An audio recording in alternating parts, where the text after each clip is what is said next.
The weight of the inheritance wasn't in the sprawling, sun-bleached farmhouse or the portfolio of agricultural stocks that were divided with clinical precision between her two older brothers.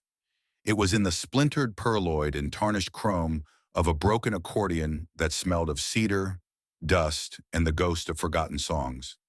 This was her portion, a single final line item in the will of her grandfather, Armin, an instrument that held not music, but a silent, unyielding secret worth $276 million. Before we discover the impossible truth hiding within its silent reeds, take just a moment to subscribe to this channel for more stories that uncover the extraordinary in the ordinary, and let us know in the comments where in the world you are watching from. Now back to the suffocating quiet of that lawyer's office, where a family legacy was about to be fractured. The air in the room was thick with the scent of old paper and the bitter coffee that sat untouched on the mahogany conference table. Ilara felt small in her chair, a forgotten footnote in the grand narrative of her family's modest prosperity. Her brothers, Mark and Leo, sat opposite, their postures radiating a proprietary confidence. They were men carved from the same stone as their father, practical, grounded, their ambitions measured in acres and yields. They had loved their grandfather, of course, but their love was a practical thing, a memory to be honored with a sensible tombstone, and the continued profitable operation of the family farm. They did not understand sentimentality, especially when it came with no discernible market value. Mr. Henderson, the family solicitor for 3 decades, cleared his throat, his voice a dry rustle of parchment. "And to my granddaughter, Ilara," he read, peering over his spectacles, "who alone understood the music beyond the notes, I leave my Silvestri accordion, with the hope that she might one day learn its oldest song." A beat of silence fell, heavy and awkward. Then it was broken by Leo's short, incredulous bark of laughter. Mark shot him a look, not of reprimand, but of shared amusement, a conspiratorial smirk twitching at his lips. "The old wheeze box," Leo whispered, loud enough for the entire room to hear. "Dad said it hasn't made a sound since before we were born. The bellows are shot." Mark leaned forward, his large, work-roughened hands flat on the table. "Mr. Henderson, is that it for Ilara?" The question was couched in a tone of feigned concern that was more insulting than outright mockery. Ilara felt a hot flush creep up her neck. She stared at the grain of the wood on the table, tracing the intricate patterns with her eyes, willing herself to become invisible. She had expected this. She had known her grandfather's will would not be a document of equals. She was the dreamer, the one who had left the farm for a small apartment in the city and a part-time job at a library that barely covered her rent. She was the one who had sat for hours as a child, listening to Armin's stories of a country whose name she could barely pronounce. A place of snow-capped mountains and ancient monasteries that existed only in the low, melancholic tones of his voice.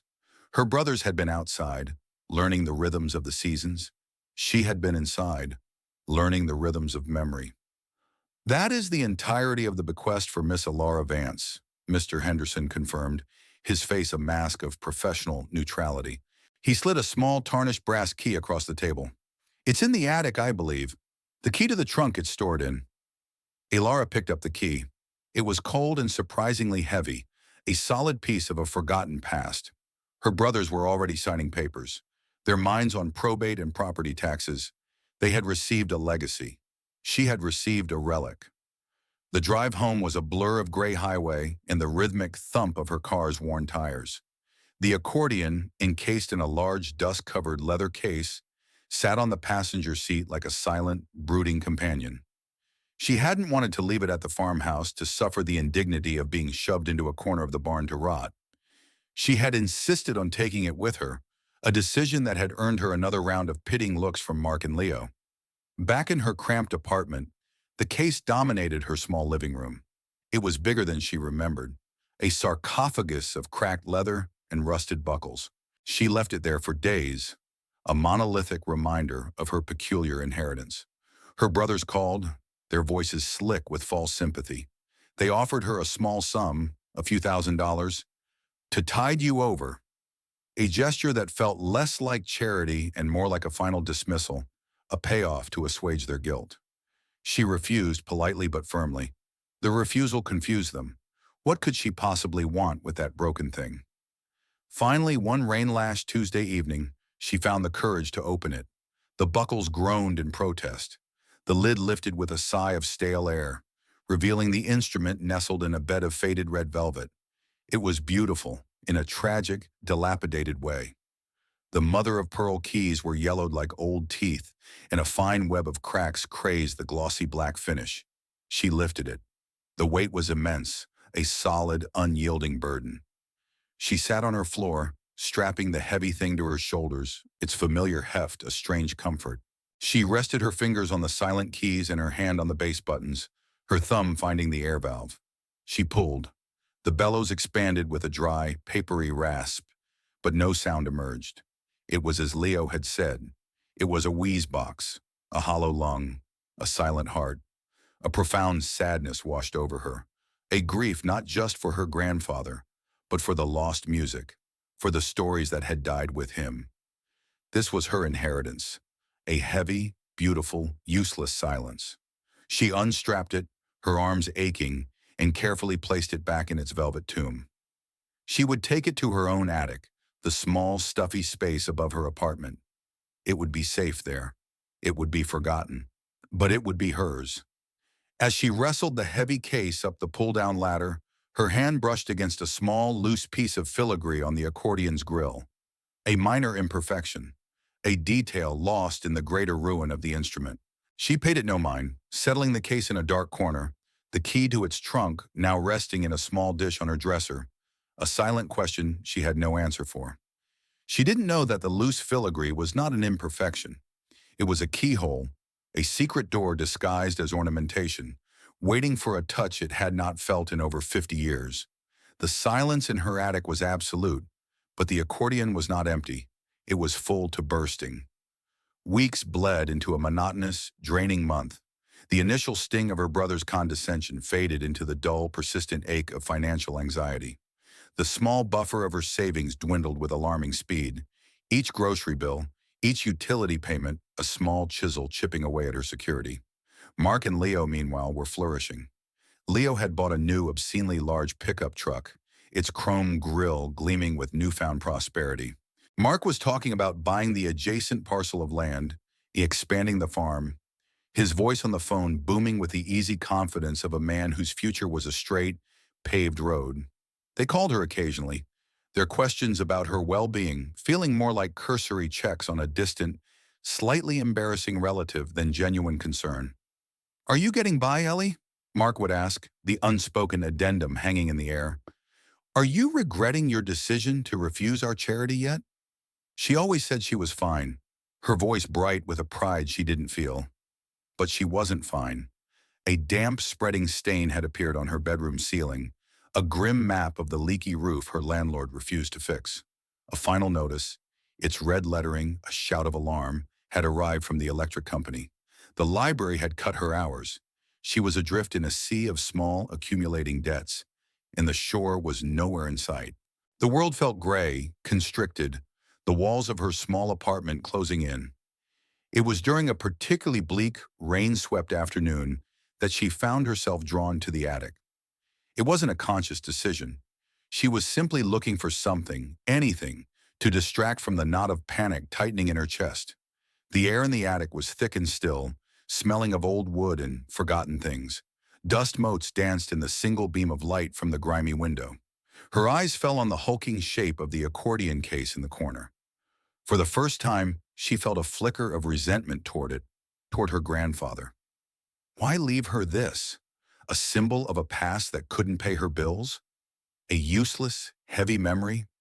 She walked over to it, her footsteps soft on the dusty floorboards. She ran her hand over the cracked leather, a sense of weary obligation settling over her. She opened the case. The accordion sat there, impassive, its black lacquer seeming to absorb the dim light. On a whim driven by a strange mix of frustration and a longing for connection, she lifted it out. It felt heavier than before, as if it had absorbed the weight of her worries. She sat on an old wooden crate, the instrument on her lap. She wasn't trying to play it. She was just looking, really looking, for the first time. Her fingers traced the intricate mother-of-pearl inlay, the delicate floral patterns her grandfather had loved. She noticed again the small, loose piece of metal filigree on the grill, the part she'd brushed against before. This time, however, something was different. The single beam of sunlight from the window struck it at just the right angle, and for a fraction of a second, she saw not a flaw but a seam, a perfect hairline crack outlining the small, decorative scroll. Her heart gave a little thump. It was almost invisible, a trick of the light perhaps. She leaned closer, her breath fogging the chrome. It wasn't a crack, it was a join. With a trembling finger she pushed it. Nothing. She pushed it again, harder this time, sliding it sideways instead of pressing in. There was a faint metallic click, a sound so small it was almost swallowed by the silence of the attic. The piece of filigree had moved, revealing not a keyhole, as she might have imagined, but a tiny recessed button. Her breath caught in her throat. This wasn't standard. She had seen pictures of Silvestri accordions online. None of them had this. This was a modification, a secret. Her grandfather, the quiet, gentle man who smelled of pipe tobacco and soil, had a secret. With a sense of unreality, as if she were moving through a dream, she pressed the button. There was no grand spring-loaded release, just a quiet unlatching from within. A section of the grill, the part that covered the reed blocks for the treble notes, came loose. It wasn't a panel, it was a door, hinged on one side with pins so fine they were nearly invisible. She lifted it open. She expected to see the ordered rows of reeds, the tiny metal tongues that gave the instrument its voice. She saw none of that. The entire reed block assembly had been hollowed out, meticulously carved away to create a hidden compartment. And the compartment was not empty. It was lined with dark, faded velvet, the same color as the case's interior, and it was packed tight with small, heavy parcels, each one wrapped in yellowed linen and tied with thin, brittle string. There were dozens of them. Her hands shook so badly she could barely function. She reached in and lifted one out. It was small, fitting in the palm of her hand, but it had a surprising density, a cold, solid weight. The string crumbled to dust as she fumbled with the knot. She carefully unfolded the corners of the ancient cloth. Nestled in the center was a stone. It was rough, uncut, and dark, the color of a deep, rich wine. It seemed to absorb the dim attic light, drinking in the grayness. Then she shifted her hand, and the beam from the window caught it. The stone did not sparkle. It burned. An intense, internal fire ignited within its depths, a smoldering red that seemed to pulse with a life of its own. It was the most beautiful and terrifying thing she had ever seen. A ruby. She knew it instantly, with a certainty that defied logic. She put it down on the dusty floor and reached for another parcel. And another. And another. Some held single, large stones like the first. Others held a handful of smaller but equally fiery gems. One by one she unwrapped them, her movements becoming mechanical, her mind numb with disbelief. Soon a circle of deep red fire surrounded her on the attic floor. They lay on the grimy wood like scattered drops of a god's blood, each one a silent burning star. The sheer quantity was staggering. It wasn't a handful of gems. It was a hoard, a treasure. The silence of the attic pressed in on her, no longer empty, but filled with the immense, silent weight of her discovery. The leaky roof, the overdue bills, the condescending pity of her brothers, it all dissolved into utter insignificance.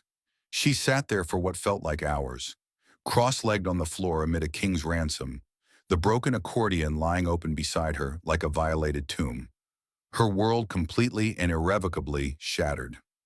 The sun began to set, and the dying light made the stones glow with a final, spectacular crimson flare before plunging the attic and Alara into a new and profound darkness. The shock was a physical thing, a cold wave that washed over her in the darkness of the attic, leaving her shivering and breathless. For a long time she didn't move. She simply sat there, surrounded by the stones, their deep red luster now just a faint, ghostly glimmer in the gloom. The initial, dizzying euphoria quickly evaporated, replaced by a primal, suffocating fear. This was not a lottery ticket. This was not a lucky break. This was a secret, A massive, dangerous secret, and it now belonged to her. Who knew about this? Why had her grandfather, a man who lived a life of profound simplicity, possessed something of such impossible value? And why hide it in such a way? The questions swirled in her mind, a chaotic vortex of confusion and dread. She fumbled for her phone, her fingers clumsy and numb, and turned on its flashlight. The sudden, harsh beam made the rubies blaze, their color so intense it was almost violent. Using the phone's browser, her thumbs shaking, she typed large, uncut rubies. The search results were a cascade of articles about famous gems, auction houses, and geological surveys. She found a page on grading, on the 4 C's of gemstones. She read about clarity, about cut, most of hers were uncut, and about carat weight. Then she read about color. The term that leaped out at her, the one that made the air freeze in her lungs, was pigeon's blood. It was described as the rarest and most valuable shade of red, a deep, slightly purplish hue with a vibrant, internal fluorescence. The stones scattered around her on the floorboards seemed to pulse in agreement. They were all that color. The articles mentioned prices that were abstract, nonsensical numbers. Millions, tens of millions, for a single stone. She had dozens. She did a rough, conservative calculation in her head, her mind struggling to process the string of zeros. The number was so large it felt like a fiction. 200 million? 300? It didn't matter. It was more money than she could comprehend, a sum that could not only solve her problems, but obliterate the very concept of problems from her life forever. The immediate, desperate impulse was to sell. Just one. A small one. Enough to fix the roof, pay the bills, and create a buffer that would let her breathe again. The thought was a lifeline, a beacon of hope in the terrifying darkness. But how? She couldn't walk into a local pawn shop with a stone that was likely worth more than the entire city block. The thought was absurd. It would raise questions, alarms. It would bring the kind of attention that her grandfather had clearly spent a lifetime avoiding. She needed an expert, someone discreet, someone who dealt in a world she couldn't even imagine. It took her 2 days of frantic, paranoid research conducted in the dead of night before she found a name. Alistair Finch. He was a private appraiser and gemologist in the city's old money district, a man whose name was whispered in articles about estate sales and private collections. His website was a model of understated elegance, mentioning only discreet consultations by appointment. He sounded terrifyingly expensive and utterly perfect. Summoning a courage she didn't know she possessed, she made the call. A calm, quiet voice answered. She gave no details, only that she had inherited a family piece she needed appraised. An appointment was set for the following week. The days leading up to it were a blur of anxiety. She hid the rubies, rewrapping each one in new cloth and placing them in a nondescript shoebox at the bottom of her closet, under a pile of old sweaters. The empty accordion felt like a hollowed-out carcass, a silent accomplice. Every creak of the floorboards in her apartment building, every car that slowed on the street outside, sent a jolt of panic through her. She felt marked, exposed, as if the secret were a visible aura around her. The day of the appointment, she chose one of the smaller stones, one with a slight imperfection she'd noticed, a tiny fissure near the surface. It still felt impossibly heavy in her pocket as she walked through the city streets. Mr. Finch's office was not what she expected. It was not a gleaming, modern showroom, but a small, cluttered room at the back of an old bookstore, a place that smelled of leather bindings and decaying paper. The man himself was small and bird-like, with a shock of white hair and eyes that were magnified into startling blue orbs by a pair of thick spectacles. He looked more like a retired professor than a dealer in precious stones. "Miss Vance," he said, his voice the same calm, quiet tone from the phone. He gestured to a worn leather chair opposite his desk. "Please." Ilara sat, her hands clutching her purse in her lap. She felt like a child in a principal's office. With a trembling hand, she reached into her pocket and placed the small, cloth-wrapped ruby on his desk blotter. She didn't speak. She couldn't. Mr. Finch picked it up. He didn't use a loupe at first. He simply held it in his palm, his head tilted, as if listening to it. He rolled it between his thumb and forefinger, feeling its weight, its texture. A long, profound silence stretched between them. "Burmese, I should think," he murmured almost to himself. "From the old Mogok mines. The color. You don't see this color anymore. Not like this." He finally picked up a jeweler's loupe, screwing it into his eye socket. He turned on a small, powerful lamp on his desk and held the stone under the light.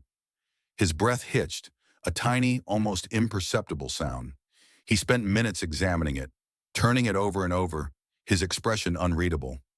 Finally, he put the loupe down and looked at her, his magnified blue eyes seeming to pierce right through her carefully constructed composure. He pushed the stone gently back across the desk. "The stone is magnificent," he said, his voice soft, but carrying an immense weight. "Even with the inclusion, its value is substantial, more than enough to change a person's life." Ilara felt a wave of relief so powerful it almost made her dizzy. It was real. "But," he continued, and the word hung in the air like a guillotine, "I will not ask you where you got this, and I will advise you not to tell me." He leaned forward, his calm demeanor replaced by an unnerving intensity. "Stones like this don't just exist, Miss Vance. They have a history. They have a provenance. A gem of this quality, of this origin, has a name. It is known. If it has been out of circulation, it is not forgotten. It is merely lost." He let that sink in before delivering the final, chilling blow. "If you try to sell this on the open market, or even the gray market, you will not simply be inviting buyers. You will be sending up a flare. You will attract the attention of people who do not care about money. They care about history, about ownership, about right of claim.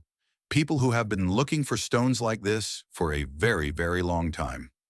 His warning echoed in the quiet, book-lined room, transforming the ruby on the desk from a beautiful object of immense value into a dangerous artifact, a cursed talisman. It was no longer a solution. It was a profound and terrifying problem.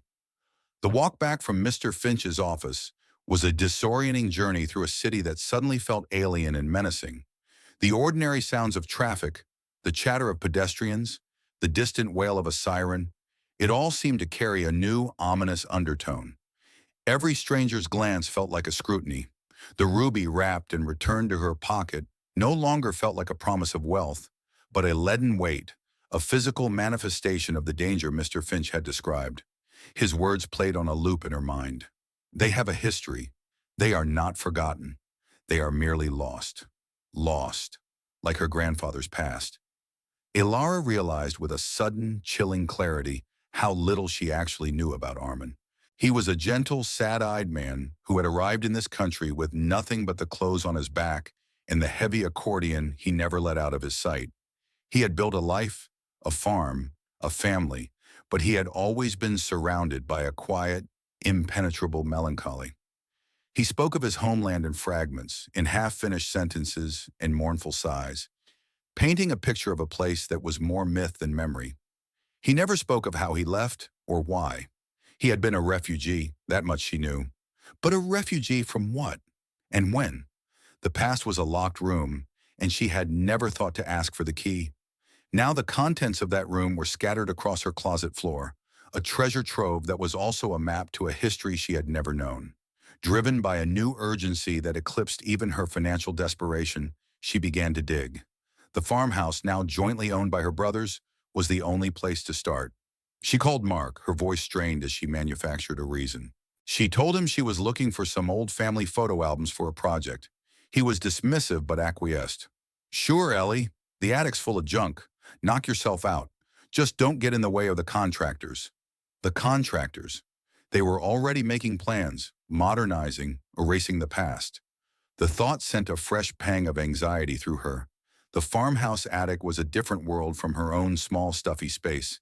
It was vast and cavernous, smelling of hay and dust in the slow, sweet decay of a century. Sunlight streamed through a large, circular window at one end, illuminating swirling galaxies of dust. Under a canvas tarp in a far corner, she found what she was looking for. Her grandfather's old trunk. It was the one he had arrived with, a battered wooden box bound with iron straps. His initials, a K, burned into the lid.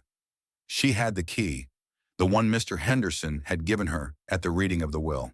She had assumed it was for the accordion case, but it hadn't fit. With a trembling hand, she slid the old brass key into the trunk's lock. It turned with a satisfying, resonant clank. Inside, beneath a layer of moth-eaten woolen blankets, was a small, meticulously organized archive of a life. There were bundles of letters tied with faded ribbon, a few cracked photographs, and a worn leather-bound journal. The journal and the letters were filled with a dense, elegant script she didn't recognize. It was not the Cyrillic or Latin alphabet. It was angular and beautiful, a language that looked as ancient as the stories he used to tell. The photographs were heart-wrenching. A young Armin, handsome and smiling, with his arm around a beautiful woman with dark, expressive eyes. Her grandmother, she presumed, whom she had never met. Another photo showed a group of men standing before a stone building, their faces grim but resolute. Armin was among them, looking younger still, his expression impossibly serious for a boy his age. She took the letters in the journal back to her apartment. The shoebox of rubies in her closet felt like a ticking bomb, and these papers, she prayed, were the instructions on how to disarm it. Finding a translator was the next challenge. She couldn't risk taking these to a commercial service. Mr. Finch's warning about discretion was paramount. She turned to the one place she felt safe, the library.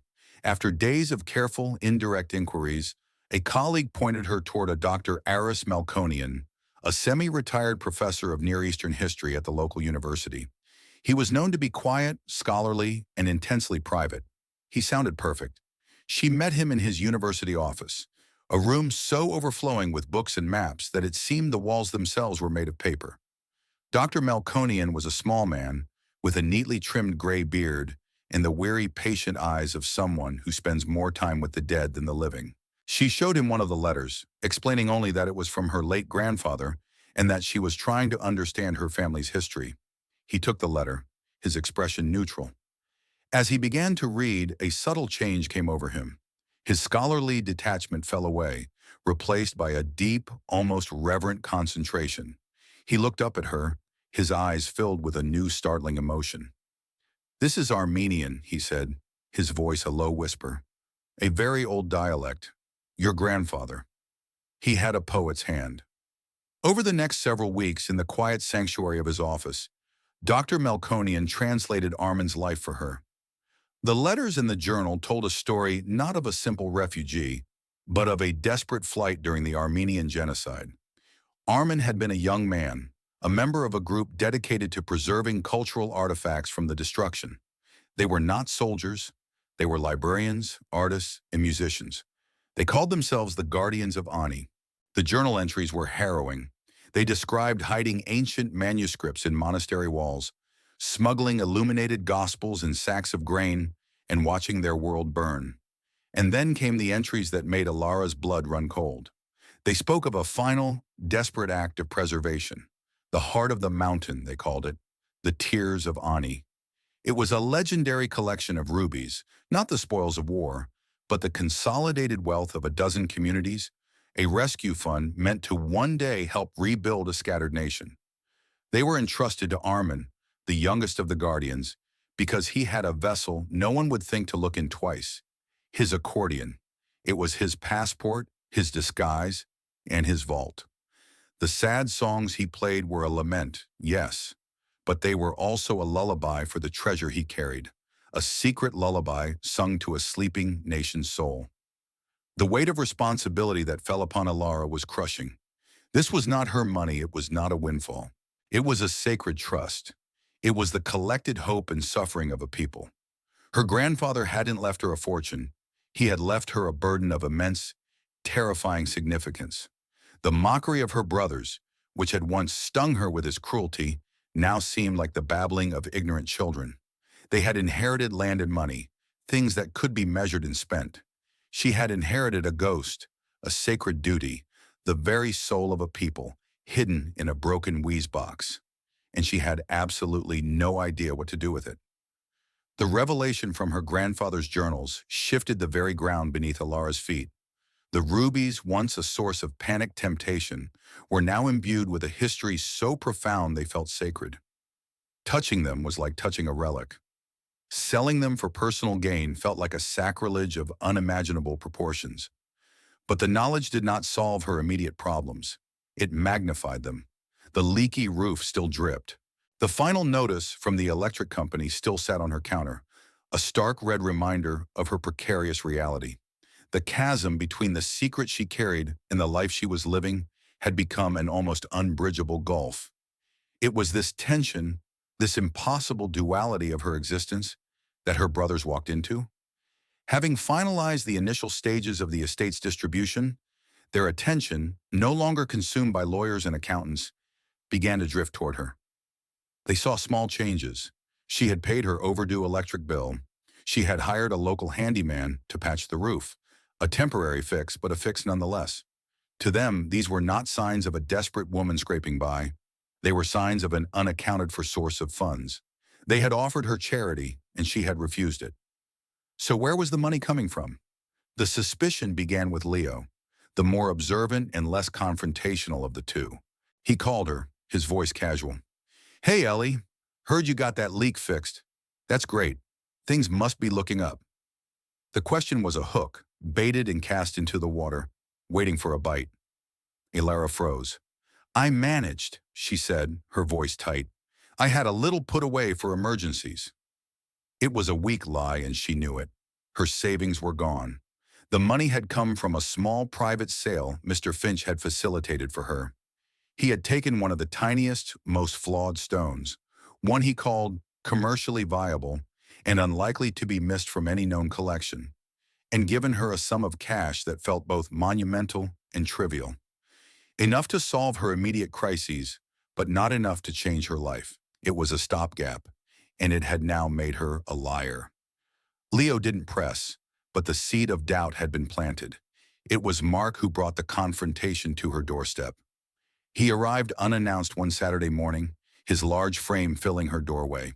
He wasn't smiling. "We need to talk," he said, walking past her into the small apartment as if he owned it.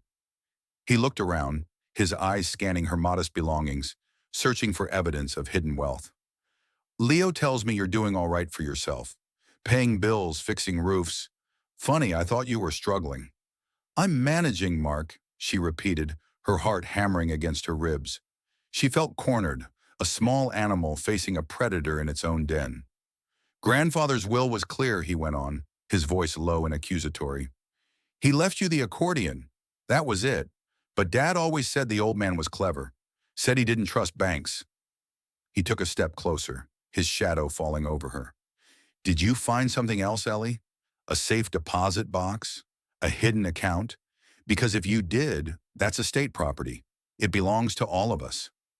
The accusation was so far from the truth, and yet so dangerously close to it, that she felt a wave of nausea. He saw only money. He could not conceive of a legacy that wasn't monetary. To him, this was about a financial deception, a sister holding out on her brothers. The injustice of it, the sheer, profound ignorance, sparked a flash of anger in her. "There's no account," she said, her voice shaking but firm. "There's nothing." Her denial was too quick, too fervent. Her fear masqueraded as guilt. Mark saw it, and his eyes narrowed. "I don't believe you," he said flatly. "You were always his favorite, the quiet one, the one he told his stories to. If he hid something, he'd have left a clue for you." He left soon after, leaving behind a toxic silence and the suffocating feeling of being watched. The threat was no longer an abstract concept, a shadowy syndicate in a distant city. It was here. It was her own family, her own blood. The very people who should have been her allies were becoming her first and most immediate antagonists, driven by a greed she now understood was a pale, pathetic echo of the forces Mr. Finch had warned her about. 2 days later, a call came from an unknown number. It was Mr. Finch. His voice was stripped of its usual calm, replaced by a clipped, urgent tone. "Miss Vance, I pray I am being overly cautious, but I feel I must inform you. A feeler was put out." "A feeler?" Ilara asked, her mouth suddenly dry. "What do you mean?" "In my world," he explained, "there are whispers, questions asked in quiet rooms. A prominent broker, a man with connections to some very serious collectors in Geneva and Antwerp, made an inquiry. He was asking if there had been any recent market chatter about the emergence of a notable Burmese collection. A lost collection? Elara sank into a chair, the phone slick in her sweating palm. How? I only sold you that one tiny stone. The stone was insignificant, Mr. Finch said. But the fact that a stone of that quality and origin appeared at all, even one so small, is not. It's like finding a single, unique feather. It tells you the bird is no longer extinct. Someone, somewhere, is aware that the collection is no longer lost. They are hunting. The walls were closing in. The threat was no longer a vague possibility. It had a name. Geneva. Antwerp. It had agents, brokers asking questions. And at home she had her brothers, their suspicion festering, their greed a ticking clock. She was trapped between two worlds, the small, petty avarice of her family and the vast, historic avarice of powerful, unseen forces. Her grandfather had carried the secret for 50 years. She had carried it for less than 2 months, and already the silence was breaking. The world was beginning to listen. The twin pressures were becoming unbearable. At home, there was the simmering resentment of her brothers, their phone calls growing colder, their questions more pointed. Abroad, there was the stirring of a nameless, faceless entity, a hunter that had caught the scent of its prey. Alara felt as if she were standing on a fragile pane of glass, with cracks spreading from both sides, threatening to shatter everything beneath her. She was living a life of constant low-grade terror. Sleep offered little respite, filled with anxious dreams of being chased through dark, winding streets, the heavy accordion strapped to her back. The translated journals of her grandfather were her only solace. In his elegant, looping script, she found not answers, but a sense of shared burden. He, too, had lived with this fear. He, too, had felt the crushing weight of the secret. One passage, written shortly after he arrived in America, stood out. "The music is silent now," he wrote, "but the song must be remembered. When the time is right, the keeper in the city of clocks will know how to read the score." The keeper in the city of clocks, Geneva, Dr. Melkonian had confirmed that was the most likely interpretation. And in the back of the journal, tucked into a small leather flap, was a single page with a name and an address. Lucien Fournier, Rue des Granges, Genève. This was it, the key, the next step her grandfather had laid out. But the thought of acting on it was paralyzing.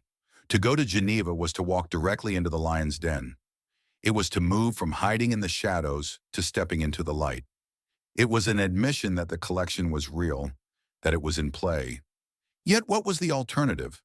To stay here in her small apartment, waiting for her brother's suspicion to boil over into something uglier? Waiting for the serious collectors Mr. Finch had spoken of to move from quiet inquiries to active searching? Hiding was not a permanent solution. It was a slow surrender. The decision was made for her one evening when she came home to find the lock on her apartment door scratched. They were shallow marks, almost invisible, as if someone had tried to pick it and failed, or perhaps had simply been testing its strength. There was no other sign of entry. Nothing was disturbed, but the message was clear. Someone had been there. Someone was testing her defenses. It could have been a random, opportunistic burglar, but she didn't believe that. Not anymore. The paranoia had taken root so deeply that it felt like instinct. That night she made a choice. She would not be a passive victim, a frightened girl hiding a treasure. She would become what her grandfather had been, a guardian. She would take the fight to them on her own terms. She booked a flight to Geneva. The logistics were a nightmare. She couldn't take the rubies with her. Carrying them through airport security was unthinkable. She needed to secure them, but a bank's safe deposit box felt too public, too traceable. She called the one person she trusted. Mr. Finch listened to her plan in silence. When she was done, there was a long pause on the other end of the line. "This is a dangerous path, Miss Vance," he said, his voice heavy. "Yes," she replied, a strange calm settling over her. "But staying here is just a slower way to die." He sighed. "There are private vaults, completely anonymous, not affiliated with any bank, for clients who value discretion above all else. I can make an arrangement." The transfer was like a scene from a spy novel. She met a courier in a quiet park, handing over the unassuming shoebox. She received a simple key-like data stick in return, the only access to a numbered vault in a secure subterranean facility in a different state. It was a terrifying act of trust, handing over a fortune to a stranger on the recommendation of a man she barely knew. But she had no other choice. She decided to take the accordion case with her. It was a decoy, a piece of misdirection. If anyone was watching, let them think the treasure was still inside. It was also a symbol. The empty case felt lighter, but the responsibility it represented had never been heavier. The day of her flight, her nerves were stretched to the breaking point. Every person in the airport seemed to be watching her. The security agent who glanced at her passport, the gate attendant who checked her ticket, the passenger who jostled her in the aisle, they were all potential threats.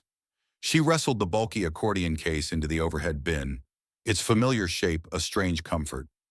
As the plane taxied down the runway, she felt a profound sense of dislocation. She was leaving behind everything she had ever known, her small town, her quiet life, the fractured remains of her family. The engines roared, and the plane lifted into the sky, pressing her back into her seat. She looked out the window at the receding lights of the city, a place that was no longer a home, but a cage she had just escaped. She was Alara Vance, a part-time librarian who was afraid of overdue bills and confrontations.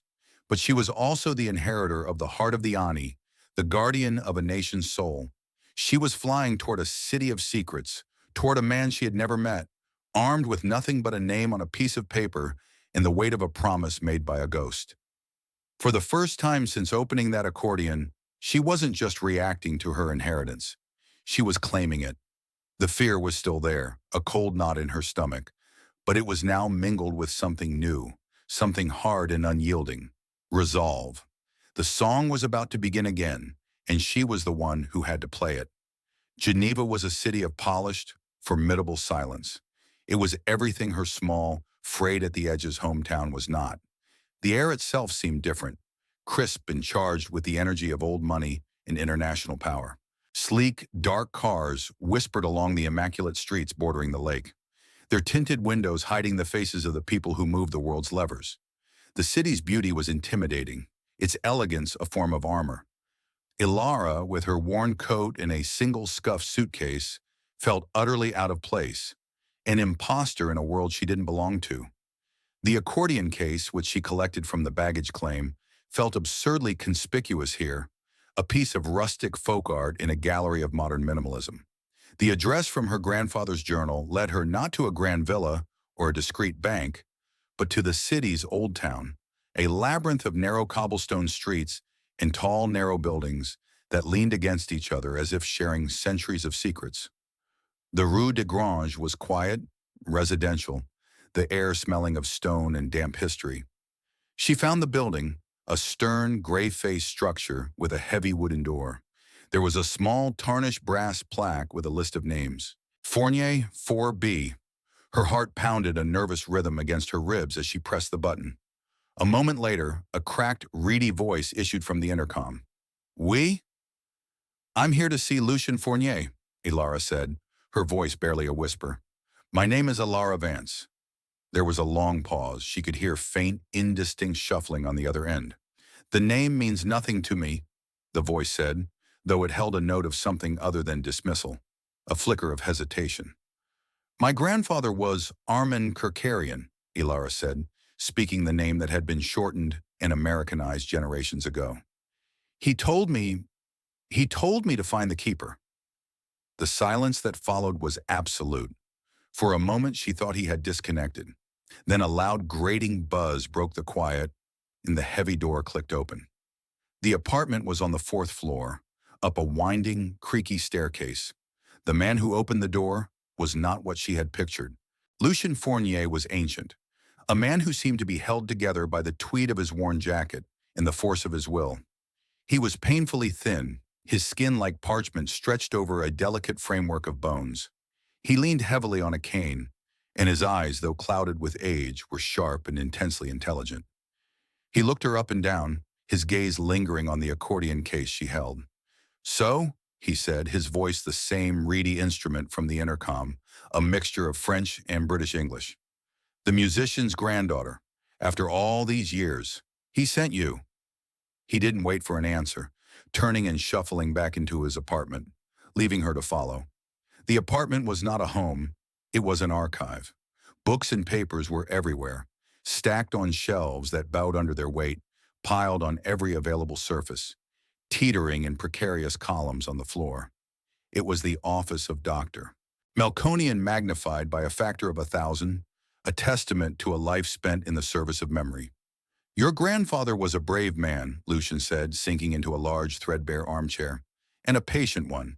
My father waited for him. I waited for him. I had begun to think the song was truly over. He gestured for her to sit, his eyes never leaving the accordion case. Is it in there? Alara shook her head.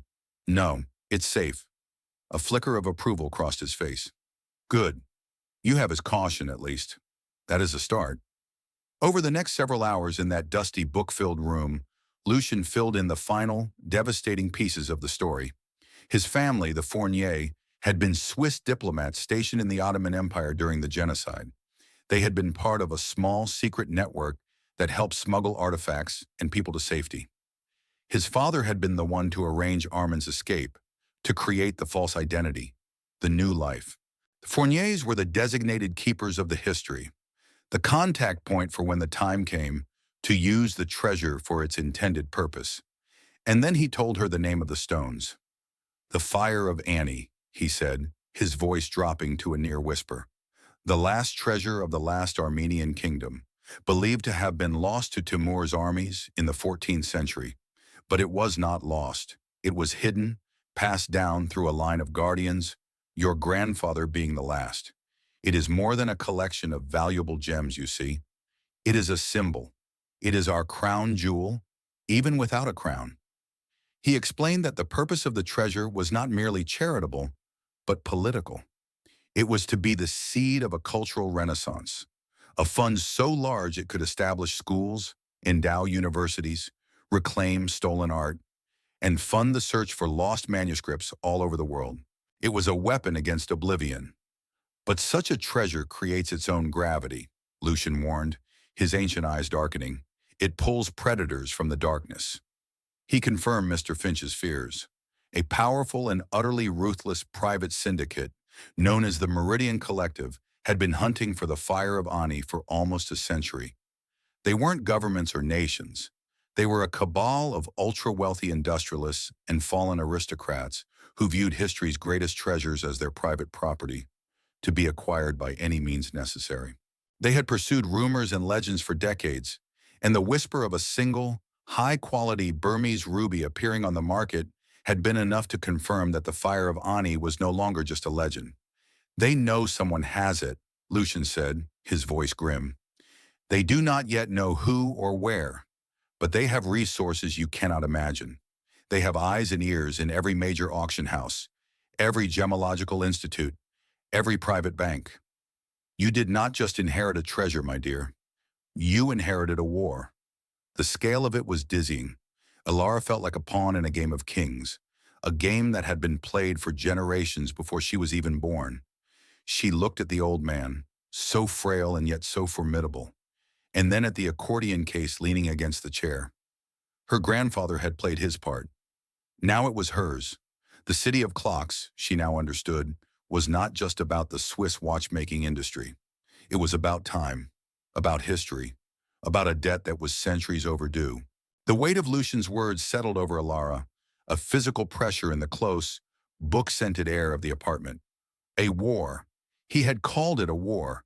She had come here seeking guidance, a path forward, but instead she had found herself on the edge of a battlefield she was terrifyingly ill-equipped to fight on, the Meridian Collective. The name sounded benign, corporate, which only made it more menacing. They were not common criminals.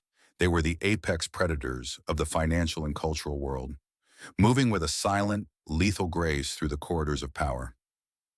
What do we do? She asked, the question sounding naive and small in the face of such a monolithic threat. For now, we do nothing but think, Lucian said, his bony fingers steepled under his chin. They are hunting in the dark. We must not give them any more light. Your anonymity is your only shield. We must preserve it at all costs. He explained his plan, a strategy born of a lifetime of waiting and planning. It was not about selling the rubies. It was about transforming them. The goal was to create an untouchable foundation, an international trust so legally fortified, so transparent in its cultural mission, that not even the Meridian Collective could dare to challenge it openly. It would be called the Ani Heritage Fund. The rubies would be its endowment, but they would never be sold on the open market. Instead, they would be used as collateral, a silent, immense weight of capital that could generate legitimate funds for generations to come. We will not sell the heart of the mountain, Lucian said, his eyes burning with a fierce light. We will make the mountain itself our fortress. The plan was brilliant, but its execution was fraught with peril. It required lawyers, bankers, and trustees of unimpeachable integrity, a network Lucian had spent decades cultivating. Every step had to be taken in absolute secrecy. The slightest leak, the smallest hint of the treasure's location or its guardian's identity, would bring the entire structure crashing down. For the next few days, Ilara remained in Geneva, a ghost in the city of secrets. She stayed in a small, anonymous hotel Lucian had recommended, paying in cash. During the day, she would walk the city, trying to appear like a tourist, the empty accordion case a constant, awkward companion. In the evenings, she would return to Lucian's apartment, where they would talk for hours, poring over maps, documents, and family trees. He was educating her, giving her a century of history, a crash course in the war she had inherited. Amidst the grand strategy, a new, more personal fear began to grow. She was becoming a liability. The longer she stayed, the greater the risk. She was the one tangible link to the treasure. Meridian might not know her name yet, but they knew someone existed. They would be looking. The feeling of being watched returned, more potent and specific than ever before. It wasn't just a general paranoia anymore. It was the man in the dark coat reading a newspaper on a bench by the lake, the same man she'd seen an hour later near the cathedral.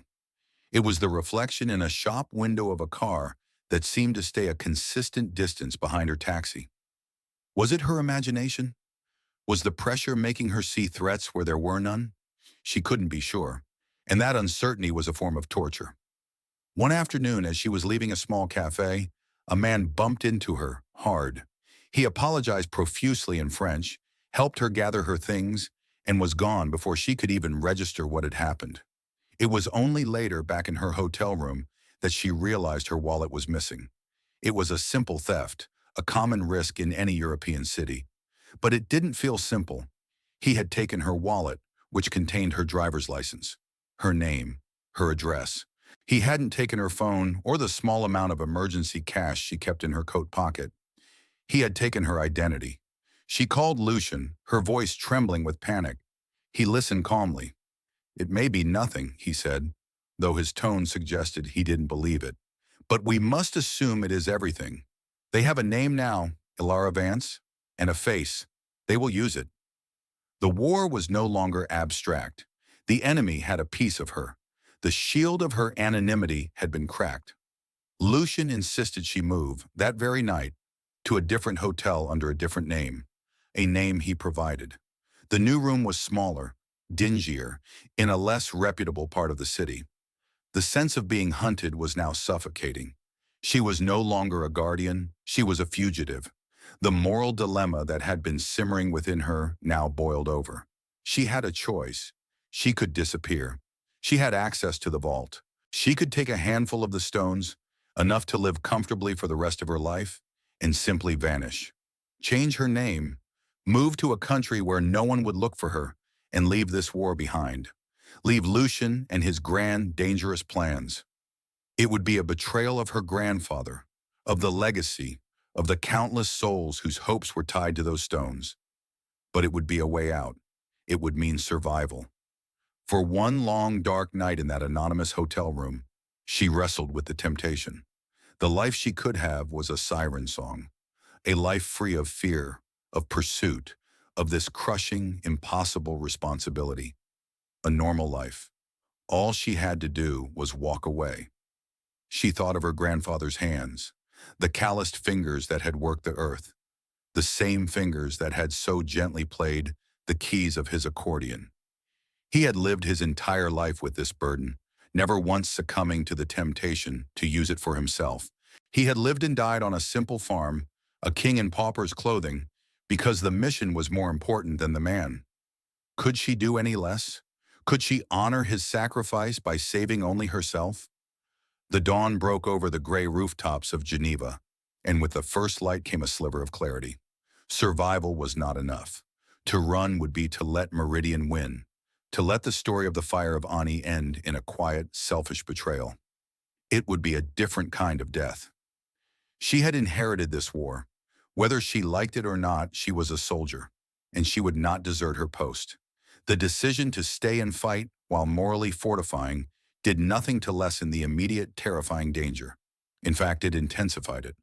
By choosing to remain in the game, Ilara had accepted her role as the primary target.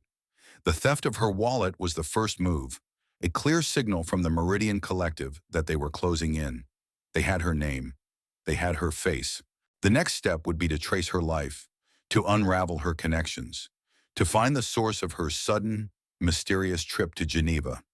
They would start with her home, with her family. This realization hit her with the force of a physical blow. Her brothers, Mark and Leo, their suspicion, their greed, their petty, localized hunt for a hidden bank account. It was a domestic squabble. But in the hands of an organization like Meridian, that family friction could be weaponized. Her brothers were a vulnerability, a weak point in her defenses that she could not control from thousands of miles away. They were amateurs bumbling in the dark, and they were about to walk into a world of professionals. Lucian agreed. "They will be your undoing if you are not careful," he had warned, his old face etched with concern. "Greed makes people careless, and careless people talk." Ilara had to assume that Meridian was already investigating her life back home. They would be subtle, of course. They wouldn't send thugs in black suits. They would send a private investigator posing as an insurance adjuster, a genealogist researching a distant family connection, or a journalist writing a human interest story about family farms. They would probe, they would listen, and they would wait for someone to make a mistake. And Mark, she knew, was a mistake waiting to happen. His frustration with her, his conviction that she was hiding something, was an open wound. All it would take was the right person applying the right amount of pressure, or a sympathetic ear offered at the right moment. The betrayal, when it came, was born not of malice, but of frustrated, grasping greed. Back in their hometown, weeks had passed since Mark's confrontation with Ilara. Her sudden, unexplained trip to Europe had only fueled his suspicions. He saw it as a confirmation. She had gone to access the hidden money, to put it beyond their reach in some secret Swiss bank account. The injustice of it gnawed at him. The farm was facing rising fuel costs and a competitive market. The money he had inherited, which had seemed like a fortune, was quickly being absorbed by the realities of modern agriculture. He needed more. He felt he was entitled to more. He and Leo decided to take matters into their own hands. If she wouldn't tell them where the money was, they would find it themselves. On a quiet weekday afternoon, they used their old key to let themselves into her apartment. It felt like a violation, but they justified it as a necessary evil, an act of reclaiming what was rightfully theirs. They were not looking for an accordion. They were looking for bank statements, for the deed to a safe deposit box, for anything that would point them to the hidden cash. They tore the small apartment apart, their search growing more frantic and desperate as they found nothing. They emptied drawers, rifled through her desk, checked under the mattress. Nothing. It was in the back of her closet, buried in a box of old college textbooks, that Leo found it. Not money, but a folder. Inside was her research, printouts about Burmese rubies, notes on the Armenian genocide, and, most damningly, the pages of translated text from their grandfather's journal provided by Dr. Melkonian. They sat on her living room floor, surrounded by the mess they had made, and they read. They didn't understand the full context, the sacred duty, the historical weight. They saw only keywords: collection, treasure, value, keeper. Their minds leaped to the most obvious, the most lucrative conclusion. The broken-down accordion wasn't just a sentimental piece of junk. It was the key. Ilara hadn't found a bank account. She had found a hidden treasure, a family treasure, and she had cut them out. The rage that filled Mark was cold and absolute. This was a betrayal beyond anything he could have imagined. He felt a burning, self-righteous anger. He had been mocked in his own mind by his quiet, unassuming little sister. She had played them all for fools. That evening, stewing in his fury, Mark made a phone call. He knew a guy, a local art dealer with a reputation for being discreet, a man who could move valuable things without asking too many questions. Mark didn't give him Alara's name. He was cautious, he thought. He spoke hypothetically. He mentioned a lost family inheritance, a significant collection of gemstones, and asked how one might go about getting something like that appraised and sold on the international market quietly. The dealer, whose own network of contacts was far more extensive and dangerous than Mark could ever comprehend, listened with great interest. He promised to make some inquiries, to put out some feelers. He knew people who specialized in exactly this kind of thing. He knew people connected to the Meridian Collective. That single, reckless phone call was the final piece of the puzzle. Meridian had a name and a face from a stolen wallet in Geneva. Now, from a small farming town in America, came a whisper of a family inheritance, a lost collection of gemstones connected to that very same family. The two pieces of information, separated by an ocean, snapped together with terrifying precision. They had her. They knew her name. They knew her family, and now they knew, with near certainty, what she was hiding. The net had been cast, and her own brother, in an act of blind greed, had just pulled it tight. Alara was no longer just being hunted, she was cornered. The call from Mr. Finch came at 3 a.m, Geneva time, a shrill, unwelcome sound that sliced through the thin walls of Alara's hotel room. His voice was stripped of all its scholarly calm. It was raw with an urgency that bordered on panic. "They know your name, Alara," he said, forgoing any pleasantry. "It's being spoken, in circles where it should never be spoken. A dealer, a low-level but well-connected man, has been making inquiries on behalf of an American client about a Vance family gemstone collection. He's painting a target on your back, on your entire family's back." The news hit her like a physical blow, knocking the air from her lungs. Mark. It had to be Mark. In his blind, selfish rage, he had done the one thing that could expose them all. He had lit the flare Mr. Finch had warned her about, a beacon for the sharks that circled in the deep. "You have to disappear," Mr. Finch pleaded. "Truly disappear. Change your name, your appearance. The plan, the foundation. It's all meaningless if you are compromised. They will find you, and they will not be gentle." Alara hung up the phone, her hand trembling. The room felt cold, the shadows in the corners deep and menacing. Disappear. The word echoed in her mind. It was the siren song she had resisted just days before, the temptation to run, to save herself. Now it was being presented not as a temptation, but as a tactical necessity, a desperate act of self-preservation. She sat on the edge of the lumpy mattress, her mind racing. She could still do it. She had the access key to the vault. She could be on a train to another country by sunrise, on a plane to another continent by noon. She could erase Alara Vance from the face of the earth, but as she pictured it, a life spent looking over her shoulder, a life bought with a fraction of a treasure that belonged to millions. A profound sense of futility washed over her. Her grandfather hadn't run. He had hidden in plain sight, a quiet farmer, a guardian disguised as a simple man. He had understood that the treasure was not a thing to be saved, but a thing to be used. Its power was not in its monetary value, but in its purpose. To run now would be to fail him in the most fundamental way. At dawn, she walked through the waking streets of Geneva to Lucian's apartment. The city was pristine, washed clean by the morning light, a stark contrast to the turmoil in her soul.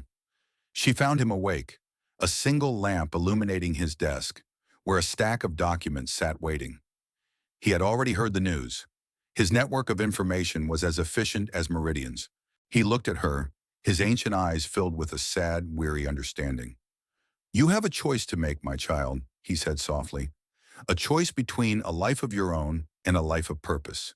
It is a choice every guardian must eventually make." He gestured to the papers on his desk. "These are the final incorporation documents for the Annie Heritage Fund. They establish the trust, the board of directors, the entire legal framework. It is a fortress, as I promised. It names the collection, describes its historical significance, and dedicates it in perpetuity to the preservation of Armenian culture. Once these are filed with the international authorities, the Fire of Ani will be public knowledge, but it will be protected by a wall of law that even Meridian will find difficult to breach. He paused, and his gaze was heavy with the weight of his next words. But it requires a signatory, a founding director, a protector to formally place the assets into the trust. The documents require the signature of the current guardian. He slid a single page toward her. A line at the bottom waited empty. Ilara Vance, founding director. To sign was to give up any hope of a normal life. It was to publicly declare herself. She would no longer be a person. She would be a symbol, the living embodiment of the fund, the face of the collection. Meridian would know exactly who she was and what she controlled. She would live forever under their shadow, a permanent target. But the fund itself, the treasure, would be safe. It would be beyond her, beyond them. It would belong to the world. To not sign meant a life on the run, the treasure remaining a secret, a cursed burden that would follow her to her grave, its purpose unfulfilled. This was the end of the war and the beginning of a new one, the end of the secret war of hiding and the beginning of the open war of stewardship. She looked at the empty line on the page. She thought of her brothers, their faces contorted with a greed they couldn't comprehend. She thought of Mr. Finch, the kindly appraiser who had risked his reputation to guide her. She thought of Lucian, who had dedicated his entire life to a promise made by his father. And most of all, she thought of Armin, her grandfather. She pictured his calloused fingers resting on the yellowed keys of the accordion. She finally understood the sad songs he used to play. They were not just songs of loss for a home he could never return to. They were songs of a terrible, lonely burden, the weight of carrying a nation's soul, the fear of the hunter in the dark, the sorrow of a promise that had taken a lifetime to keep. He had carried it to his grave. He had passed it to her. He had trusted her to learn its oldest song. The song was not one of melody. It was one of sacrifice. With a steady hand, Alara picked up the pen. The weight of it felt immense, heavier than any ruby, heavier than the accordion itself. She leaned forward, the scent of old paper and ink filling her senses. She thought of the silence, the long 50-year silence of the accordion's broken bellows, and she thought of the new voice she was about to give it, a voice that would echo in classrooms, in museums, in the hearts of a scattered people for generations to come. The nib of the pen touched the paper. It was a quiet act, a simple signature, but in that small, book-filled room in the heart of Geneva, it was as loud as a revolution. The threat was not gone. For her, it was just beginning. But she was no longer an ordinary woman, a frightened librarian crushed by the weight of her inheritance. She was Alara Vance. She was a guardian, and she was finally ready to play her part.